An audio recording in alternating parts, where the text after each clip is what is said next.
কলেজৰ পৰা সদায় আহি থাকোঁতে বাৰোৱাৰীত এই মানুহজনক ছাট্টু বেছি সৰু দোকান এখনত বহি থকা দেখা পাওঁ। তেওঁ হেনো মহাৰাষ্ট্ৰৰ পৰা আহিছে। ভাবিলোঁ এদিন গৈ তেওঁৰ তাত নতুন বস্তুটো ট্ৰাই কৰি চাম। সেইকাৰণে আজি মই তেওঁৰ ওচৰত গ'লোঁ। কিন্তু তেওঁৰ মুখৰ পৰা গম পালোঁ যে তেওঁক হেনো কোনোবাই এই জেগাৰ পৰা গুচি যাবলৈ ধমকি দিছে। কাৰণটো এইটোৱেই যে তেওঁ 30 টকাত ছাট্টু বিক্ৰী কৰিছিল, কিন্তু সেই মানুহকেইটাই 10 টকাত দিবলৈ তেওঁক দাবী ধমকি কৰিছে। 10 টকাতনো আজিকালি কিবা ভাল বস্তু পায়নে? মই উভতি আহিবৰ সময়ত তেওঁ মোক হাতযোৰ কৰি কৈছিল তেওঁক হেনো সৰু ঠাই এডোখৰ বিচাৰি দিব লাগে তেওঁৰ দোকানখন চলাবলৈ।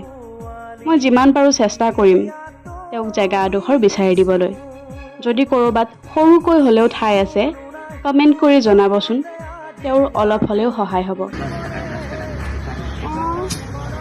10 টকা নহয় বস্তুও দিছে ন এতিয়া। কি ইমান